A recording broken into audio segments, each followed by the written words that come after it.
Trois femmes d'aujourd'hui, trois Montpelliéraines, viennent de découvrir cette œuvre monumentale qui a fait de Jeanne Galzy, au début du XXe siècle, une des écrivaines les plus reconnues avec Colette.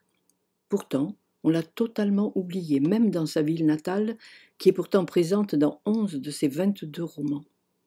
Elles ont découvert, au fil de leur lecture, l'incroyable modernité de cette écrivaine si discrète, dont l'œuvre révèle les révoltes, les combats, les transgressions et surtout la force de vie.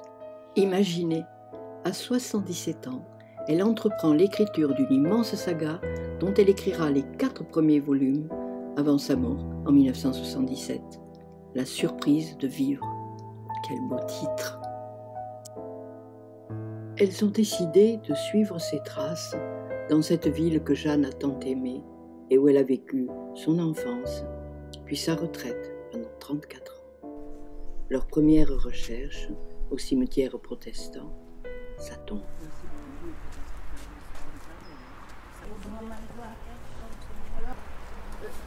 Son nom, c'est pas Galzy, non? Attends, déjà. Baraduc. Il faut chercher des tombes qui sont vieilles. Baraduc.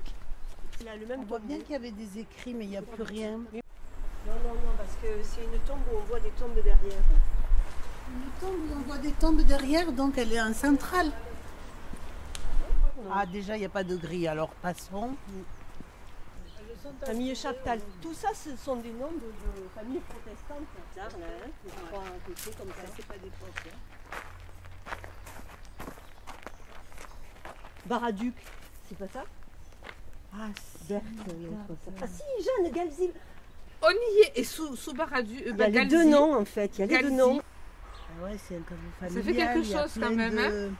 Berthe, c'est sa sœur. Berthe, Berthe va à la rue. Alors, Le dernier livre, elle l'a terminé en 76. Vous imaginez, 93 ans. Ouais, c'est une drôle de tombe. Hein. Rendement de terrain ici, ouais. Ah, mais ça, moi je m'attendais à ce qu'elle soit fleurie parce qu'il n'y ait personne qui vienne sur sa tombe, ça m'étonne. C'est nous qui allons les prochaines. On va être obligés. On lui amènera des fleurs, je crois qu'elle le mérite. Regarde. Ah, il y a une plume d'oiseau. Qu'est-ce que vous avez mis? Ah, c'est mieux que des fleurs. et on va pas les laisser. Et non, on va pas les laisser. Qu'est-ce que vous avez? Est-ce que vous avez mis le rossignol? Ah oui. Ça c'est mon préféré. Ah, toi, c'est ça? Ouais, le Le rossignol aveugle. Tu vois la plume d'oiseau à côté, c'est un signe. T'es un peu libre comme un oiseau, Jeanne. Voilà la rue où elle est née. La grande rue. Qui bien sûr ne s'appelait pas encore Jean Moulin. Elle disait joliment « Je suis née native de Montpellier ». Ah, la voilà.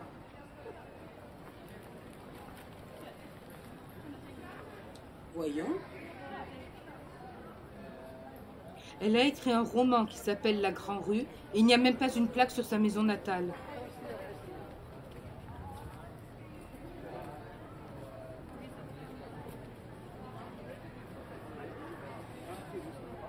Oui, à l'angle de la rue du Cygne et en face de la chambre de commerce.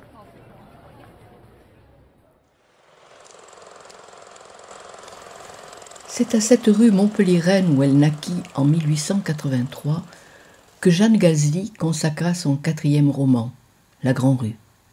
À notre tour, découvrons cette rue par les yeux d'une enfant romanesque, la petite Nazou, la mère de Jeanne ou peut-être souvenir de Jeanne elle-même.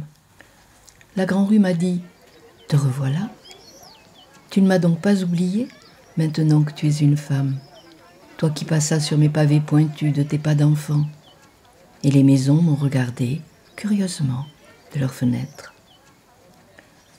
La Grande Rue s'éveilla, comme tous les matins, d'abord du côté de la sonnerie. En bas, les boutiques pauvres étaient déjà ouvertes. Les gens de peu annonçaient qu'il était temps d'achever sa nuit. La marchande d'herbe, le raccommodeur de parapluies qui chantait ses offres en patois sonore. Les maisons pauvres s'étiraient en 2 files, puis la rue s'évasait devant la bourse, en formant avec la rue de l'Argenterie une petite place triangulaire.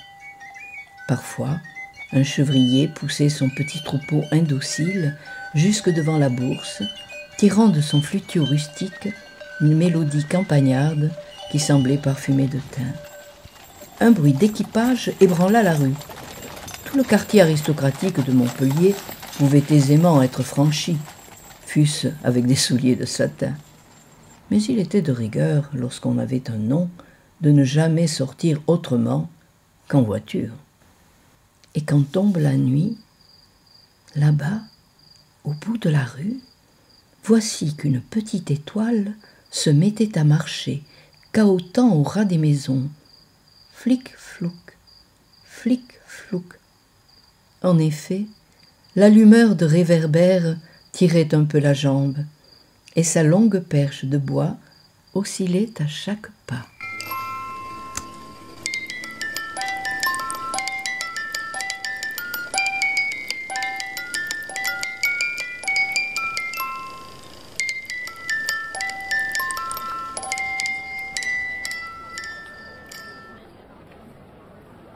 C'est là que j'ai fait mes études. Moi aussi. Comme Jeanne. Elle y est entrée à 5 ans. Elle y a fait toute sa scolarité. Et elle a passé son bac à 15 ans. C'est pas mal quand même.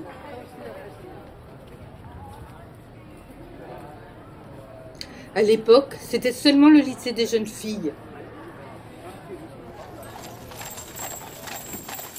C'est en calèche, en 1888, que Jeanne Galzi se rendait à l'école.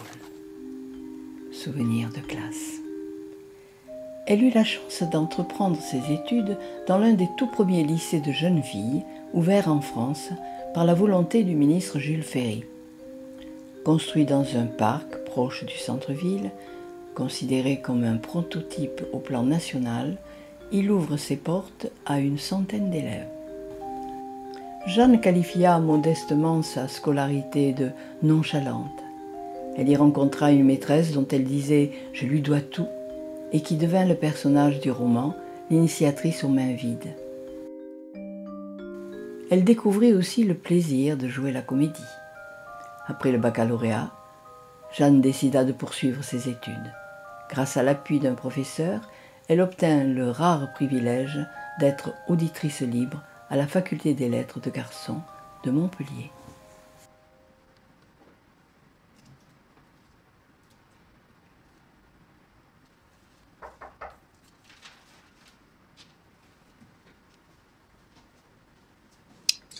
Jeanne a passé 2 ans à la faculté des lettres de Montpellier en compagnie d'une dizaine de filles à peine, étudiantes bénévoles comme on les nommait alors. Maintenant, elle sait ce qu'elle veut, écrire. Quitter Montpellier, où elle risque d'étouffer, est indispensable pour elle. Poursuivre les études est un bon prétexte pour aller à Paris, où elle préparera le concours d'entrée à l'École normale supérieure de Sèvres, pour devenir enseignante, même si elle n'en a pas la vocation. Elle convainc ses parents. Ils ont l'intelligence et le courage d'accepter ce qui n'est pas évident à cette époque, dans ce milieu de bourgeois huguenots. Laisser partir dans la capitale une fille de 23 ans, seule, pour préparer un concours très aléatoire à l'époque, pas évident.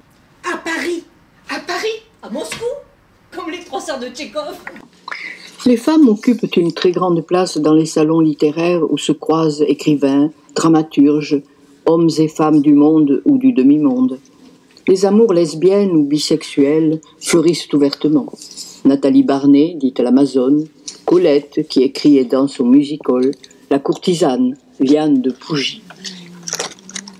Tout en poursuivant ses études pour devenir enseignante, Jeanne se fera une place dans le milieu littéraire, publiera des poèmes dans la célèbre revue Le Mercure de France. Elle découvrira son homosexualité et se liera à la très célèbre tragédienne Eugénie Segon-Weber, de 16 ans plus âgée qu'elle.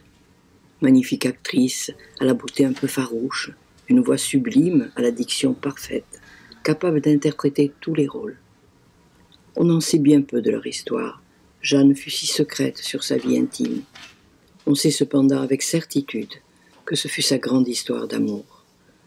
Pour imaginer leur rencontre, il va nous falloir puiser dans l'œuvre de la vieillesse, la saga de la surprise de vivre. Dans le 3e tome, La Cavalière, la jeune Amédée, sauvageonne passionnée de chevaux et des grands espaces camarguais, va découvrir Paris et l'amour avec l'actrice Elina Franz. Elle essayait de remettre les choses à leur place, comme lorsque là-bas, en Camargue, Noun, à grands coups de balai, mettait de l'ordre dans le mas. Pourquoi Elina Franz l'avait-elle aussi soudainement emportée chez elle? Elle n'avait eu que le lointain contact d'une actrice connue et d'une admiratrice. Elle ne l'avait jamais vue que dans sa loge, envahie d'enthousiastes spectateurs. Elle lui avait envoyé des fleurs, mais que devenait-elle parmi tant d'autres? Elle lui avait écrit, mais que pouvaient être ces mots maladroits? Elle essayait de s'expliquer pourquoi l'actrice avait arrêté sa voiture contre le trottoir où elle marchait. Il lui avait intimé d'un geste l'ordre de monter près d'elle. Cette course muette à travers le Paris nocturne, où une main tenait la sienne, et cet ascenseur, et la porte ouverte. Elle se redressa sur le coude et la regarda dormir. La respiration soulevait cet étroit espace qui séparait les seins. Un menton ferme s'incrustait dans le rond de l'épaule, et le visage était tourné vers l'espace de la chambre, à peine éclairé. Encore contre elle, par la douceur de sa peau, elle sentait sa vie jumelée à cette autre vie proche. Elle n'osa pas bouger pour ne pas troubler ce sommeil. Des délices fondaient encore en elle, comme s'il suffisait de leurs jambes mêlées et du parfum sous lequel stagnait l'autre odeur plus profonde. De fines fougères s'étiraient encore en elle, vibraient, avec des battements délicieux, s'écrasaient aux hanches, s'évasaient en gaine. Elle pensa aux sirènes. Depuis son arrivée à Paris, Jeanne a tout réussi. Alors sa double vie commence. Jeanne Baraduc obtient l'agrégation de lettres, tandis que Jeanne Galzi publie son premier roman, L'Enseveli, qui reçoit un des prix de l'Académie française. L'action se situe déjà à Montpellier. Dans le premier roman de Jeanne Galzi, L'Enseveli, le personnage principal, qui lui ressemble, vient se ressourcer dans son Midi natal, abandonné pour la vie parisienne. Il emprunte, bien sûr, le pittoresque petit train de Palavas. Le train minuscule se traînait à travers les vignes. Entassées sur d'étroites banquettes, des femmes parlaient, entre elles, de leur accent chaud et sonore où passent des flambées de soleil. Par les fenêtres, la chaleur suffocante coulait comme un fleuve de feu. Partout fulguraient les étangs. Ils brillaient comme du métal poli.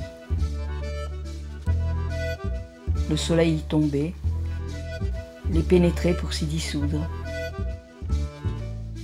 Il n'était plus que de la lumière liquide.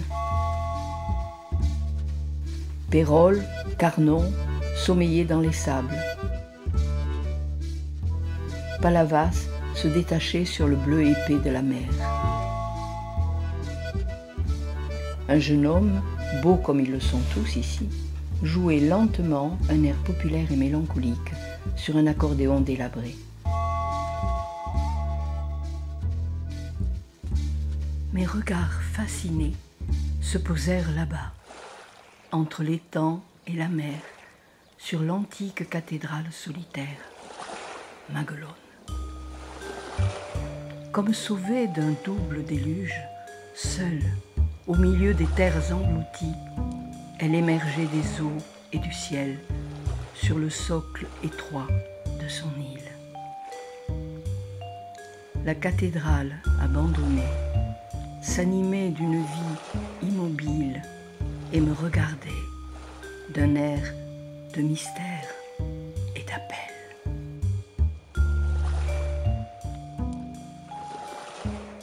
Toute sa vie, elle sera partagée entre le bouillonnement culturel de Paris, qui lui est indispensable, et la nostalgie de sa ville natale, où elle revient toujours. Il y a toujours en moi cette adolescente qui, là-bas, dans une vieille maison de campagne, a pris l'ivresse blanche des nuits de lune, penchée sur les rosiers en fleurs d'une tonnelle, et emplit pour jamais son cœur de ce parfum sauvage, un peu vanillé, et à la fois amer, et de tout cet horizon imbibé d'un tremblement d'argent.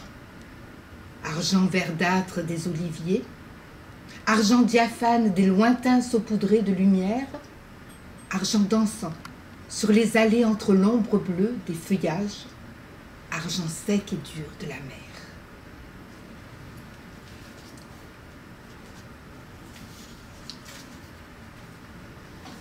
Pourquoi ne suis-je pas restée dans ce refuge que pouvait être ma maison?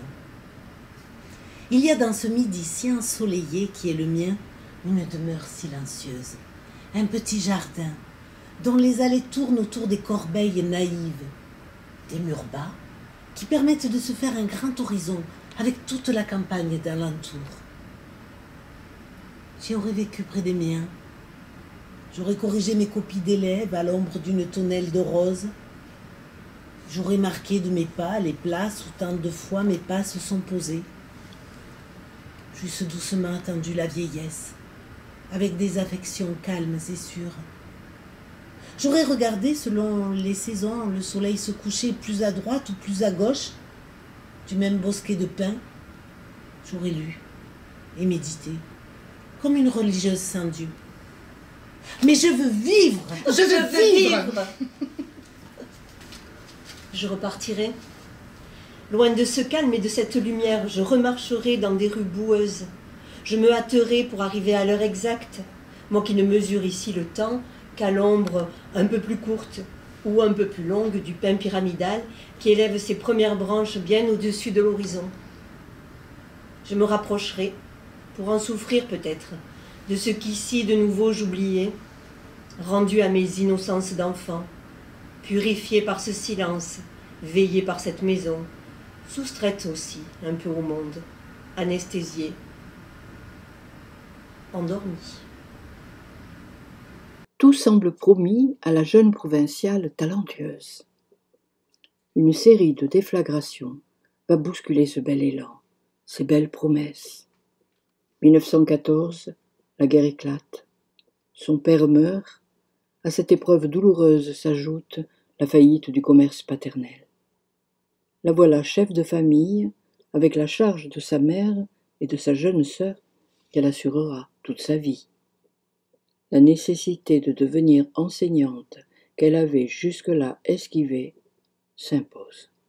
En 1915, c'est comme enseignante que Jeanne Galzi retrouve, rue de l'Université, la faculté des lettres de garçons où elle eut le privilège d'être auditrice libre.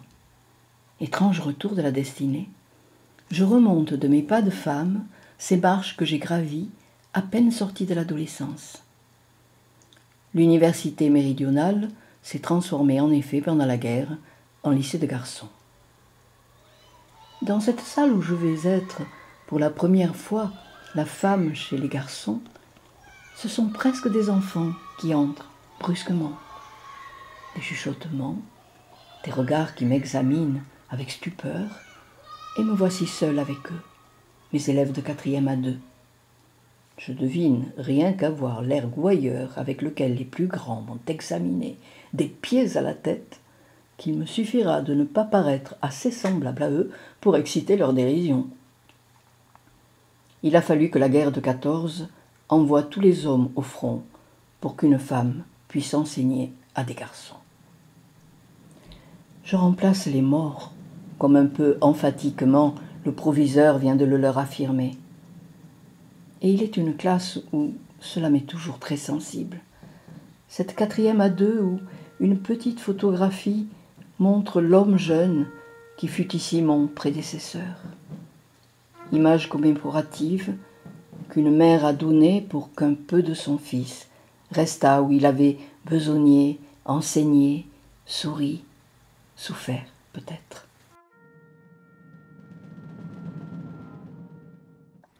Ce métier qu'elle fit pour des raisons matérielles plus que par vocation, elle le fit cependant avec son habituelle exigence, souvent emplie de doutes devant la tâche et les méthodes pédagogiques alors en cours. Des visages, des visages, des visages, une foule de visages. 221 répartis en 7 classes. Une foule de visages que le nombre condamne à l'anonymat, alors que la pédagogie réclamerait la connaissance individuelle? Comment les connaître assez pour leur donner, même intellectuellement, la pâture qui leur convient? L'enseignement n'est-il que la diffusion des connaissances? N'a-t-il pas besoin d'une autre pénétration? Je me souviens comme lorsque j'étais enfant, j'apprenais mieux ce que m'enseignait le professeur vers lequel m'appelait une sympathie. Une femme surtout, dont la grâce pour moi est toujours restée associée à ces images de la Renaissance qu'elle m'a fait connaître. Je les ai devant moi, mes élèves, des filles enfin, moi qui n'avais jamais enseigné qu'à des garçons. Dans les yeux interrogateurs, il n'y a de question que sur le mystère que cache mon front et mes yeux. D'instinct, elles vont à l'âme. Accueil si différent de celui qu'autrefois me firent les garçons, avec leur dédaigneuse curiosité. Ici, je ne sens que le respect. Mes élèves sont toujours là. Toujours j'enseigne, toujours leur confiance ingénue me croit dépositaire de vérité. Et je m'appuie sur leur faiblesse, et à cause d'elles, parfois, j'oublie ma propre insuffisance. Par elles, surtout, délivrée de moi, je repose mon cœur. Il est au milieu d'elles, à elles. Un sourire légué, une défiance la triste, une attention qui me suit, mais soudain chère, comme un être ami. Ce peu de leur âme où j'entre me sert de compagne. Et elle pose déjà les questions qui fâchent. Comment les élèves pourraient-ils avoir du respect pour un enseignant quand ils lui voient un salaire inférieur à celui d'un docker? En pleine guerre, en 1917, c'est avec la maladie qu'elle va devoir combattre. Dans Les Allongés, qui obtint le prix Femina en 1923, elle nous renseigne sur ce que fut sa maladie. Ce mal de Pott, tuberculose osseuse, dont on connaît mal la violence et les souffrances, car elle a disparu. Elle passa 2 ans à Palavas, puis à Berck, célèbre alors pour ses soins. Je regarde mes compagnons. Comme il faut peu d'espace pour vivre. Mon corps a reposé, comme le leur repose, dans la largeur et la longueur avarement mesurée d'une gouttière à ma taille. Toujours le même lit, toujours le même allongement. Des semaines et des semaines, des mois et des mois. Et les seuls mouvements sont ceux des bras, qui se lèvent, des bras qui semblent être ce qui vit le plus en nous, puisqu'ils s'agitent sans cesse, tendus vers le ciel comme une constante imploration. Et partout, on voit des miroirs. Nulle part on n'en vend autant qu'ici, où sans cesse, ils nous servent à retrouver tout ce qui n'atteint plus notre regard. Au-dessus de notre allongement, ils font glisser jusqu'à nos yeux leur image inverse et tremblante. Ils découpent en petits morceaux, limités par leur cadre de nickel, le monde que nous avons perdu. Et nous recousons patiemment ces lambeaux brillants et fragiles, où tout est réduit et faussé, pour nous refaire un univers. La fièvre m'a donné une peur puérile. Je n'ai plus que l'envie de repartir, d'aller vers des horizons doux. Je revois le jardin qu'habita mon enfance, la lueur de la lune blanche sur les vignes, toute une longue allée de lauriers en fleurs. Des sensations oubliées surgissent, comme si l'enfant que je fus renaissait soudain en moi. Je retrouve par le souvenir la gracilité souple de mon corps jeune, la danse légère des jambes, la force des bras, la flexibilité de la taille à peine formée. Cette étroite enveloppe de chair neuve sur une ossature intacte. Il achève sa 3e année de maladie. Il est mon aîné d'1 an de souffrance. Il est mon aîné par une infinité d'heures de martyre, par ses plaies qui suppurent, par sa vie qui s'en va. Il a un visage terreux et sans âge, et ses cheveux bouclés sur le front sont presque tous tombés à la nuque. Partout la tête appuie et frotte sur les coussins. Il parle, difficilement, en faisant effort pour trouver ses mots, comme déjà déshabituée de communiquer avec le monde. Et je cherche en tâtonnant ce qui peut l'intéresser ou le distraire, ou surtout, s'il en a besoin, lui apporter un réconfort. Mais c'est lui qui s'informe de moi, et dans l'odeur de ses pauvres plaies, qui me dit des paroles de courage, et me fait remarquer combien j'ai progressé depuis que je suis ici. À votre arrivée, vous descendiez et montiez les marches du même pied, péniblement. Aujourd'hui, c'est d'une façon plus normale, beaucoup plus vite. Vous voulez dire moins lentement. Il me regarde et répond avec gravité, comprenant ma pensée secrète. Non, il ne faut pas avoir honte de guérir. Et une nuit, dans le grand calme, une de ces passantes qui viennent, sans qu'on les voie, se faire opérer à la clinique et partent sans qu'on les connaisse, a dit plusieurs fois « Personne ne m'aime, personne ne m'aime ». Et cette nuit-là, j'ai cherché quel élan d'amour, né d'un cœur immense, pourrait faire qu'aucun être au monde n'ait le droit cruel de proclamer un tel abandon. En 1920, à peine remise, encombrée d'un rigide corset, elle est nommée à Amiens. De retour dans la vie, nous livre son combat courageux de survivante. Tout cela, c'est nouveau pour moi, qui viens de laisser dans un coin la canne qui soutient mes pas incertains de revenante dans la vie. Mais les enfants ne s'en doutent pas. Je vois ces visages sans ombre, leurs yeux, où à travers tant de différentes couleurs, passe le même regard d'interrogation. Elles se sont levées quand je suis entrée, et je m'assis, devant elles avec la gêne de ma raideur, et celle de sentir qu'en m'asseyant, je vais faire se soulever mon appareil sur les épaules, que mon cou y disparaîtra, et que ma silhouette engoncée dénoncera ma tare. Elles ne l'ont pas remarqué. Aurais-je jamais cette silhouette svelte, aux seins durs, aux hanches fines, que garde à 40 ans passés cette femme blonde là-bas? Retrouverais-je cette inflexion du buste penché qu'à celle qui m'interroge? Quand ne sentirais-je sur moi que la ceinture souple qui si peu l'enserre? Quand aurais-je ces épaules tombantes et libres? Quand serais-je enfin un corps vraiment guéri?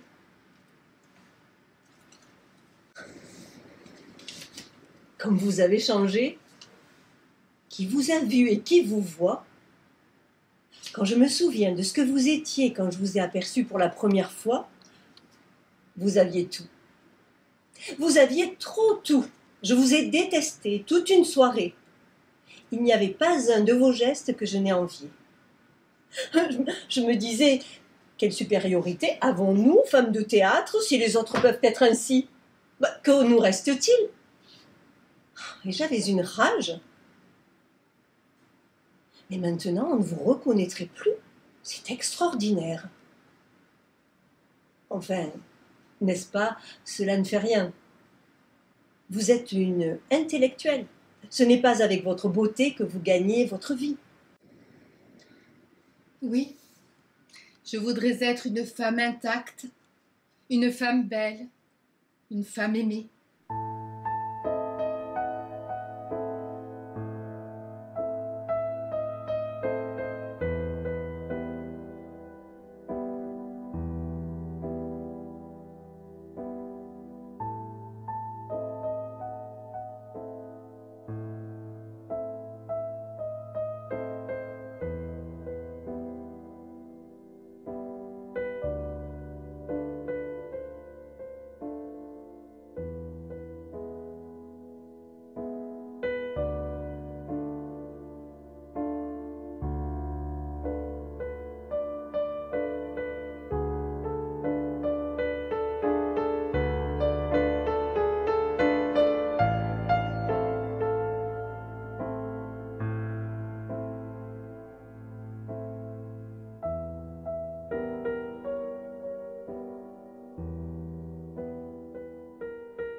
Pourtant, des retrouvailles eurent lieu.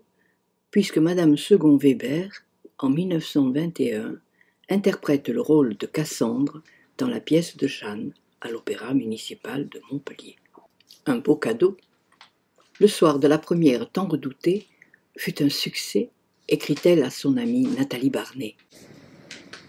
Miracle que fut la réussite d'une pièce, montée avec une hâte insensée, et où tout pouvait rater devant un public inaccoutumé au spectacle tragique. Serait-ce cela la gloire? Même relative, même restreinte. On m'a conduite à elle dans les ovations. On a été mêlés quelques brèves minutes dans les mêmes regards. J'ai baisé sa main sans songer nullement que cela se voyait. Elle a dit « 2 femmes, c'est stupide. Appelez Escande. » J'ai fait signe de mon bras vide à Escande proche. En 1923, le récit de ses années de maladie, Les Allongées, lui vaut le prix Femina qu'elle obtint devant Joseph Kessel et Henri de Monterland. Ce succès améliorera sa vie matérielle, mais pas au point d'abandonner l'éducation nationale. Sa carrière littéraire se poursuit avec succès. Jusqu'à sa retraite, elle mène une sorte de double vie, extrêmement laborieuse, installée dans une modeste pension qui la libère de toute tâche matérielle. Elle va connaître à nouveau la guerre et le deuil. Elle vécut les années de guerre d'abord à Paris, puis à Montpellier, lorsqu'elle fut contrainte à prendre sa retraite en 1943. Jeanne s'est très peu exprimée sur le plan politique. On sait seulement que, sans participer vraiment à la résistance, elle aida à cacher la Ligue des droits de l'homme, qu'elle hébergea peut-être des personnes en danger. Revenue vivre à Montpellier sa retraite dans la maison familiale, en 1945, elle est élue membre du jury du prix Femina, ce qui exigea d'elle une présence régulière dans la capitale. Elle continua donc cet équilibre entre ses 2 amours, Montpellier et Paris. Libérée de l'enseignement, elle se consacre totalement à sa carrière littéraire, publie une dizaine de romans, la biographie de George Sand, d'Agrippa d'Aubigné. Toujours passionnée de théâtre, elle écrit des adaptations théâtrales pour Radio Montpellier avec Madeleine Natal. Mais soudain, à presque 80 ans, à l'orée de l'extrême vieillesse, elle se met à la rédaction d'une grande saga romanesque, La surprise de vivre. Une vaste fresque sociale sur l'histoire de la bourgeoisie et son déclin dans ce sud qu'elle aime tant nous donner à voir. Ce sera l'apogée de sa carrière. Quand on suit la partie haute de la Grand Rue, on tombe sur 2 adresses remarquables. Au 11 vécut Frédéric Basile, le peintre. Au 8, Alfred Bruyas, le mécène. Ces 2 figures importantes de la peinture montpelliéraine le furent aussi par le rôle qu'ils ont joué dans l'œuvre de Jeanne Galzi. C'est à l'âge de 77 ans déjà qu'elle entreprit l'écriture de La surprise de vivre, dont elle termina le 4e volume en 1976, un an avant sa mort. À l'origine de cette saga d'une famille montpelliéraine, la puissance d'une image. La réunion de famille, tableau peint par Frédéric Basile en 1866. C'est en revoyant ce tableau que j'ai compris que tout m'était venu de là, et qu'en d'autres temps, et avec d'imaginaires personnages, j'avais refait une réunion de famille. En effet, on peut s'amuser à imaginer les correspondances des personnages de la saga avec ceux du tableau. Ainsi, le couple de notables, rempli de dignité, pourrait bien être le banquier protestant, Desandres, installé dans la Grand Rue, et son épouse, l'épanouie Gémina. La longue silhouette discrète de Frédéric Basile fait penser à Arnold, leur plus jeune fils, qui deviendra un peintre reconnu, et cette délicieuse jeune fille dans sa robe d'organdi pourrait bien être leur fille, Suzanne. Quant à cette femme assise, un peu différente des autres avec son petit chapeau et son vêtement sombre, elle évoque irrésistiblement Noémie, la rigide vieille fille huguenote. Mais le thème central de cette saga, c'est l'exaltation de l'amour, de toutes les amours. Au centre du premier tome, la lente découverte par Eva, la jeune veuve, de son homosexualité. Était-ce cela l'amour? Était-ce à cela qu'elle avait aspiré en lisant en cachette tous ces livres romanesques où se complaisait sa mère? Même les mois ingénus des fiançailles lui paraissaient enviables depuis qu'elle avait découvert un autre homme. Depuis cette première nuit où il l'avait meurtrie, où elle avait senti sous son poids que rien ne comptait que son assouvissement, qu'il n'y avait en lui que cette chose à satisfaire, cette chose qu'elle ne nommait même pas, ayant été fille unique, élevée avec rigueur, privée des camaraderies révélatrices. Était-elle une exception? Seule à avoir ce dégoût? Ou bien cela dépendait-il de lui, de son acharnement, de sa hâte brutale? Elle se sentait sa possession, son instrument, et ce serait ainsi toute sa vie. Toute sa vie.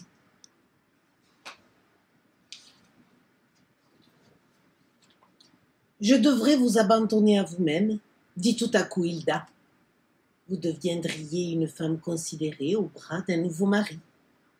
Vous feriez des visites, animeriez de bonnes œuvres et mettriez au monde de nouveaux marmots. Après tout, c'est peut-être là le bonheur. Gémina Descendres en paraît satisfaite, engraissée et luisante de joie. Sur la place ovale de la Comédie, les trois grâces nues, un peu lourdes et provinciales, tâchent en vain de tourner en rond autour de la fontaine, tandis qu'à leurs pieds, les jeunes gens tressent la ronde de la coquetterie et du désir. La beauté des Montpelliéraines était célèbre, mais ce sont les entretenues qui portaient les toilettes les plus élégantes de la ville.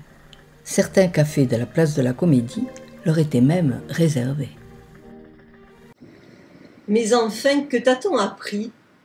Quelles sont les femmes que tu as eues? Quelques amies de ta mère ou de tes sœurs? Toutes figées, des femmes qui gardent leur chemise et ne la laissent soulever que par stricte nécessité? Fils de bourgeois calviniste! Quel drôle d'amant que j'ai là! Demi-puceau, comme on dirait demi-vierge.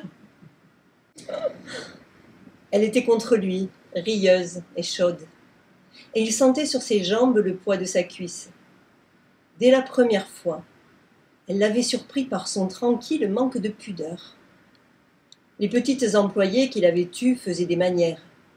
Elle se déshabillait comme on enlève un chapeau.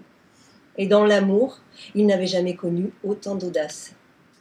Elle se jetait sur lui. Son grand corps blond avec sa fine toison dorée lui était comme un champ de blé mûr. Et la très sage Suzanne, après une vie de frustration, finira par céder à son attirance pour un beau saisonnier espagnol. Il était grand. Ses épaules soulevaient le ciel au-dessus de la route montante. Sa main, qui s'appuyait sur elle, la sauvait de toute crainte, puisqu'il n'y avait plus au monde que ce contact. Elle sentait à peine sous ses sandales les pierres qui affleuraient sur le chemin paysan. Il menait leur double ascension, il entrait sous les oliviers, puis il passait entre les rangs de souches qui montaient plus haut que sa taille. Il la couchait dans cet abri, là. C'était la sûreté d'un univers clos. Les barrières des larges feuilles dentelées défendaient de tout regard. Il s'étendait contre elle, le sol s'incurvait à leur forme, et elle sentait la terre complice, encore tiède, à peine voilée de quelques touffes d'herbes odorantes. Une touchait sa joue avec sa fraîcheur. Elle était si intimement mêlée à la terre qu'il lui semblait pénétrer en elle. Et elle disait « Je meurs », pour dire qu'elle n'avait jamais atteint cette plénitude de vie. Ils étaient là sous le ciel, comme dans les mains d'un univers où étaient devenus sensibles jusqu'au mouvement des étoiles. Elle dit quand le ciel pâlit et qu'elle vit que la grande ours avait changé de place, « Jamais il n'y aura une nuit pareille. Il ne répondit pas, mais posa tendrement son visage contre son visage. Puis il répéta « Jamais », comme s'il découvrait la profondeur du mot. Et tout à coup, il lui parut que c'était un mot redoutable. Elle le serrait si fort qu'il lui demanda « Qu'as-tu » Et que pouvait-elle lui expliquer? C'était un enfant venu d'un pays, proche de la terre, et elle se découvrait soudain d'une autre race, faite d'expériences accumulées, de vie, pendant des siècles loin de la nature, rivée à des lois artificielles et à des jugements conventionnels. Il faut rentrer, dit-elle malgré elle. Mais c'est que déjà, elle acceptait de reprendre sa caste, ses devoirs, ses étroites lois. Elle se leva, un peu titubante. Il la saisit pour la soutenir. Autour d'eux, le stridulin des criquets emplissait la nuit.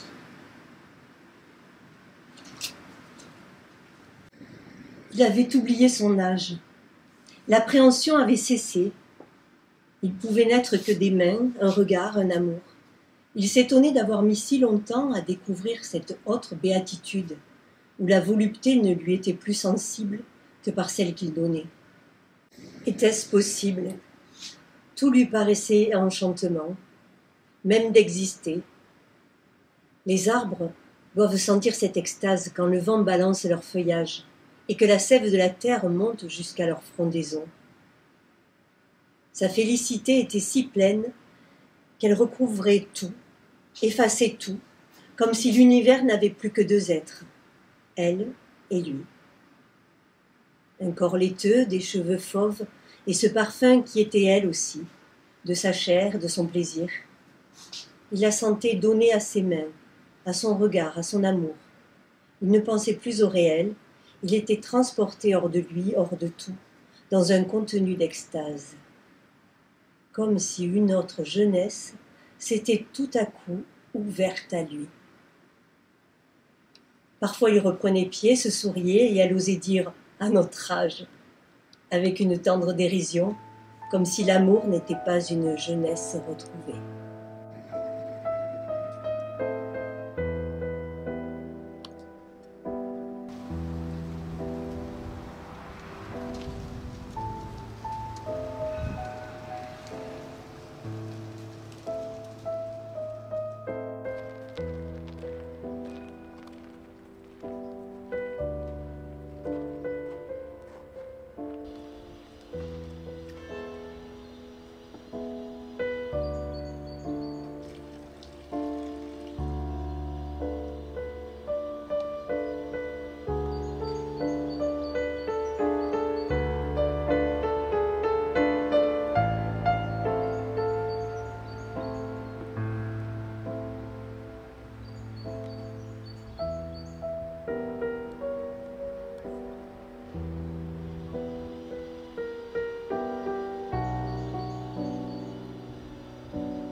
J'écris pour dire que je fus, parmi l'éternité du monde, le bruit éphémère d'un pas, le battement indiscernable dans l'immense rumeur du monde, d'un souffle passant sur le sable, d'un cœur, cette aile de colombe.